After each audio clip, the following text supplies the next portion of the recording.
This quaint ski town in Bulgaria checked all the boxes. Affordable rent, cheap food, great hiking, and fast Wi-Fi. When I first told my friends I'm going to open a co-working space in this small Bulgarian mountain resort, most of them thought I'm totally crazy. That was 7 years ago. Today, Bansko has become a hotspot for digital nomads. Hundreds of remote workers descend on this town, 2 hours south of Sofia, largely because of this man, Matthias Seidler. Recently I saw someone posting about emerging nomad destinations, and I messaged him and I said, hey, you forgot Bansko. And he was like, Bansko is not emerging. The digital nomads here are from different countries and cultures. They do different jobs and speak different languages. But they all share something in common. Each is on a personal journey, searching for meaning, connection, and sometimes likes.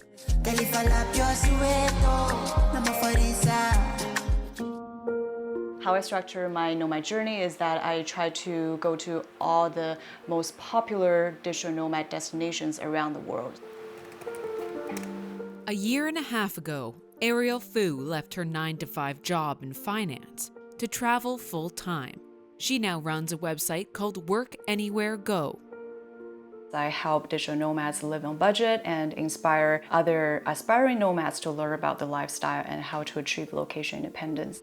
She's staying at this popular co-living space for 3 months. I really like it here. I'm paying 230 euro, which is equivalent to about like 350 Canadian dollars. But it has everything I need. Her apartment in Toronto was more than 4 times that price, and it never quite felt like home.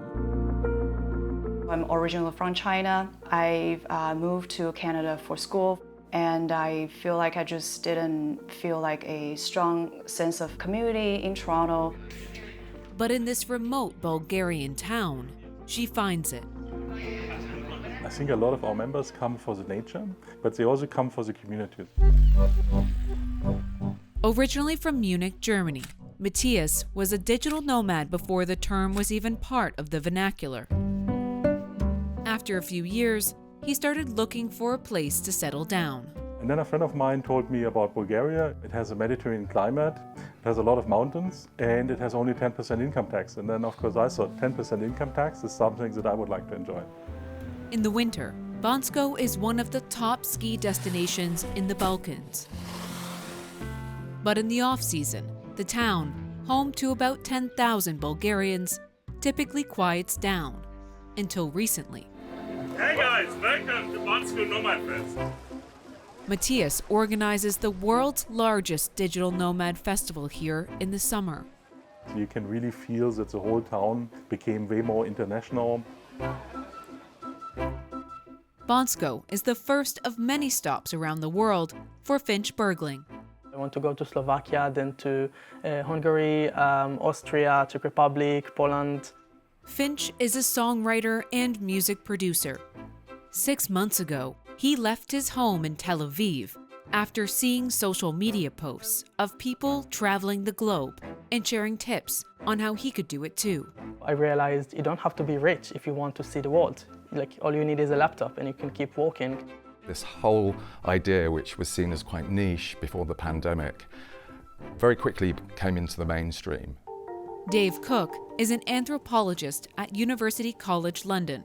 He's studied digital nomads since 2015. That was a time when social media was already mainstream. Here's 5 remote jobs you can start doing today to become a digital nomad. We then had Instagram and influencers, and that played a big role in the growth and promotion of the lifestyle. But behind these carefully curated posts are a lot of unknowns. It was really scary for me just to go to another place, and I don't know if I'm going to know anyone. But then I realized that in Bansko, you have a community. While co-working Bansko was the first, there are now 9 co-working spaces in this small town. And it is really interesting that oftentimes you have people that travel thousands of miles around the world rejecting the office and then they go to a co-working space, which is effectively a rebranded office. The movement is facing backlash in popular destinations like Lisbon, Barcelona, and Mexico City, where locals say remote workers are straining housing markets.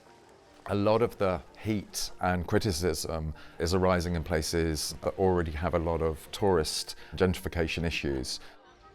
But in Bansko, there's no sign of this tension yet. And Matthias is already onto his next big venture. Welcome to co-living Central. This grand resort was built 30 years ago by the socialist Bulgarian government. Then it was sold off to a hotel operator, and the last 5 years it has been unused.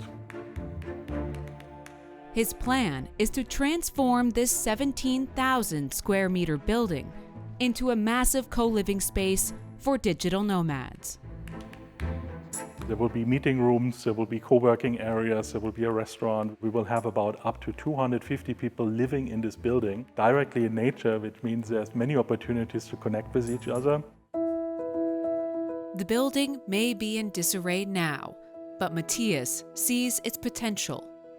Just like 7 years ago, when he arrived in Bansko. The idea is, create a space where people can find a sense of belonging, and they will come, as long as there's fast Wi-Fi.